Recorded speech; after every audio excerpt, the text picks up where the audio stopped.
আসসালামু আলাইকুম, hello viewers, আশা করছি আপনারা সবাই ভালো আছেন। আমি আলহামদুলিল্লাহ ভালো আছি। আজকে আমি আপনাদেরকে দেখাবো মাইক্রোসফট এক্সেল ব্যবহার করে কিভাবে আপনি একটা ডিজিটাল ক্লক অর্থাৎ ক্লক অ্যানিমেশন খুব সুন্দর করে তৈরি করতে পারেন।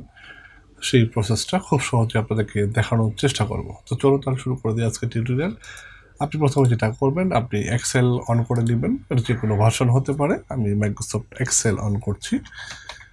এক্সেল, আমি এক্সেল 2010 ব্যবহার করছি। আপনারা 10 ব্যবহার করতে পারেন বা যে কোনো ভার্সন আপনি ব্যবহার করতে পারেন। তো আমি এখান থেকে এর আগে আমি একটা ফন্ট আপনাকে ডাউনলোড করে দেখাবো। সেটা হচ্ছে, এর আগে আমাদের একটা ফন্ট ডাউনলোড করতে হবে।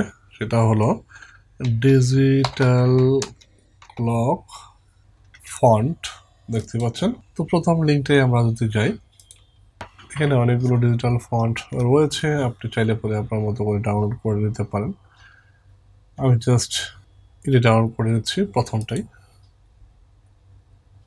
তো এই হচ্ছে ডাউনলোডকৃত জিপ ফোল্ডার, এটাকে আমি স্টার্ট করে নিচ্ছি এখানে।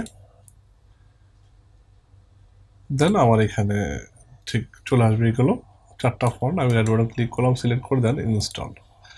4টা ফন্ট ইনস্টল হয়ে যাবে। দ্যাটস গুড, ইনস্টল হয়ে গেল।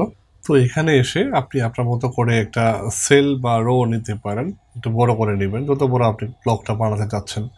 আমি একটু এরকম বড় করে দিচ্ছি। এই এই জায়গাটা আমি বানাবো, ঠিক আছে। জাস্ট এটা একটু বড় করে নিয়ে ইকুয়াল টু দিব। দেন এখানে লিখবো হচ্ছে নাও, দেন ব্র্যাকেট ক্লোজ, এন্টার। তো এটা কিন্তু এসছে। আমি একটু বড় করে নিচ্ছি এবং অ্যালাইনমেন্টটা সেন্টার করে নিচ্ছি মাঝামাঝি। এটাকে আপনি চাইলে আপনার মতো করে বড় করে নিতে পারেন। সরি, আমি জাস্ট এরকম করে নিলাম। একটু বড় করে নেওয়ার পর ব্যাকগ্রাউন্ডটা আমি যদি চাই একটু চেঞ্জ করে দিই। সে আমি এরকম একটা কালার রাখলাম। দেন টেক্সটটাকে আমি ফন্ট সাদা করে দিই দেখতে সুন্দর লাগার জন্য। লাইক এরকম করে আপনি রাখতে পারেন। আপনার মতো করে ডিজাইন করে নেবেন। তো এখানে আমার দরকার হচ্ছে টাইম মূলত। তো এখানে যেহেতু ডেটও দেখাচ্ছে, ডেটটাকে আমি প্রথমে রিমুভ করে নিব। তারপর আমার শুধু টাইমটা দেখাবে। শুধুমাত্র টাইম দেখানোর জন্য আমাকে যেটা করতে হবে, এটার উপর রাইট বাটন ক্লিক করবো। দেন এখান থেকে যাবো হচ্ছে ফরম্যাট সেল। দেন এখান থেকে টাইম সিলেক্ট করব। দেন আমি চাচ্ছি যে জাস্ট এখান থেকে আমি আওয়ার, মিনিট এবং সেকেন্ড এই ফরম্যাটটা রাখলাম। দেন এখান থেকে ওকে। দেখেন আমার কিন্তু ডেটটা চলে গিয়েছে। ওকে, এখানে আমার দেখাচ্ছে কয়টা বাজে, কত মিনিট, কত সেকেন্ড।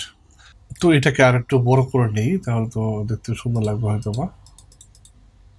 সরি, এখানে আমি যে ক্লক ফন্ট ইনস্টল করেছিলাম সেটা নিয়ে নিব।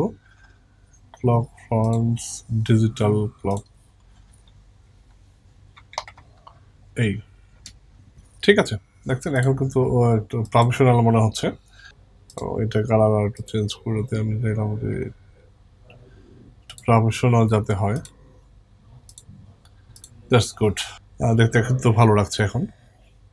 তো এখন কিন্তু আমার ক্লক ডিজাইন করা হয়ে গেল। আমি যাচ্ছি এখন, ক্লকটা কিন্তু চলছে না বা রানিং কোনো অ্যানিমেশন কিন্তু ক্লকে নেই। সেক্ষেত্রে আপনাকে একটা ছোট অ্যানিমেশন করতে হবে, আমি সেটা দেখাচ্ছি এখন। তো এরপর তো ডিজাইন করার পর আপনি জাস্ট কিবোর্ড থেকে আপনি একটা জিনিস করবেন, কিবোর্ড থেকে অল্টার প্লাস F11 প্রেস করে দিবেন। প্রেস করে দেওয়ার পর এখান থেকে যেমন হচ্ছে ইনসার্ট, দেন যেমন হচ্ছে মডিউল, দেন এখানে দিয়ে এটা পেস্ট করে দিবেন। পেস্ট করে দেওয়ার পর এটাকে চালু করে দেন। খেয়াল করি আমার ঘড়িটা কিন্তু রান হচ্ছে। দেখেন 16:57 বাজে, দেখেন 4:57। ঠিক আছে, আপনি চাইলে এটা ফরম্যাটে চেঞ্জ করতে পারেন। রাইট বাটন ক্লিক করেন, ফরম্যাট সেল, টাইম ফরম্যাটটা কিন্তু আপনি এটা PM করে দিতে পারেন। আপনার মতো করে কিন্তু আপনি সাজিয়ে নিতে পারেন। তো এই ছিল প্রসেস। যদি এই ক্লকটা বানাতে কোনো ধরনের প্রবলেম আপনার ফেস করতে হয়, তাহলে অবশ্যই আমাকে কমেন্ট করে জানাবেন। কোডটা আমি ভিডিওর ডিসক্রিপশনে দিয়ে দিয়েছি, সেখান থেকে নিয়ে আপনি পেস্ট করে দিতে পারেন। সে পর্যন্ত ভালো থাকবেন, সুস্থ থাকবেন। Thanks for watching.